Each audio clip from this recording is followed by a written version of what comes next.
Mr. Huelskamp.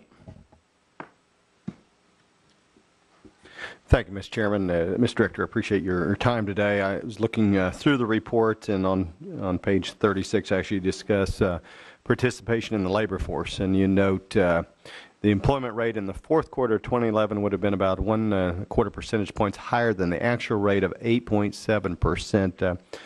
So trying to understand this, so when you factor in the number of people who quit looking for work, our effective unemployment rate is really closer to 10%? Yes, I guess that's right. I can't find the. I'm sorry, I can't find a specific place, but yes. I mean, I think it is often the case in downturns that some people who lose jobs keep looking and some stop looking at least for a while.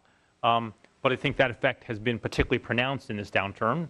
Of course, the rise in unemployment and the duration of high unemployment has been particularly pronounced as well. Yeah, that's been very difficult. But again, 10% effective unemployment rate, that still doesn't factor in the underemployed. That's correct. That doesn't include those. I think that's right. Okay. If we factor those in, what percentage do we have of unemployed or underemployed? I'm sorry, I don't have that. I think that's an important concept, Congressman. I just don't have those numbers at hand. Yeah, it certainly is in particular, so I appreciate that and a follow-up on that.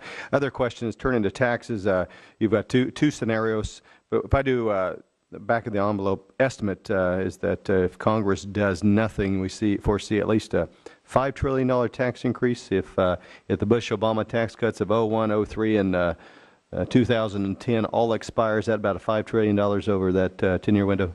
Yes, that's right, Congressman. Okay, and the net economic impact of a $5 trillion tax increase would be positive, negative?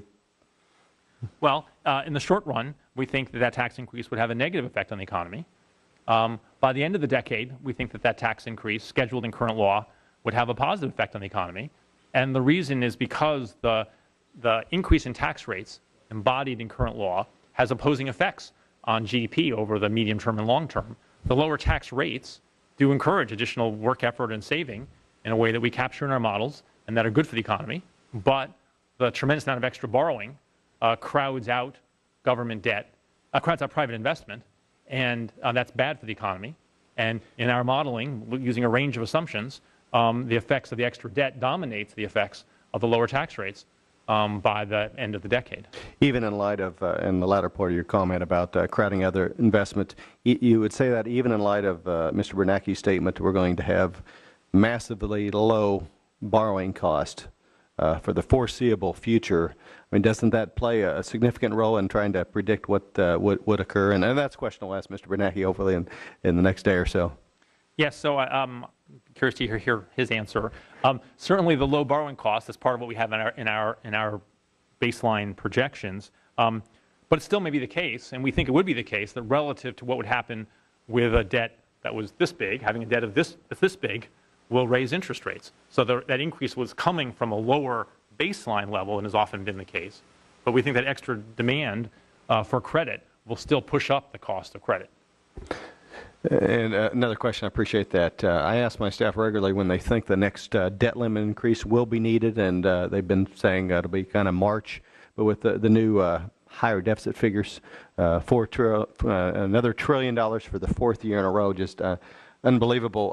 What's your latest estimate of when the federal government will run out of money without using extraordinary means like is continually discussed? So we don't try to track Treasury's cash flows on a monthly basis. So we're not the people to come to for a specific prediction at any point of when a date might be. Well, I would say going to the Treasury for a specific prediction would be problematic as well.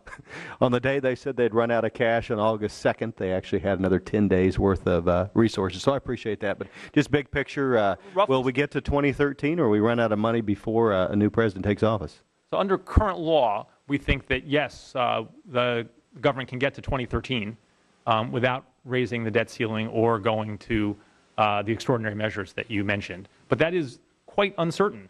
It depends on our economic projection. It also depends, of course, on the actions that Congress takes. Okay. I appreciate it. And lastly, one quick question. Last summer, we had an exchange about which government programs created economic growth. Went back and forth with your office. I know that's difficult to poll out. And looking at the unemployment an effective unemployment rate of 10%, and the anemic economic projections.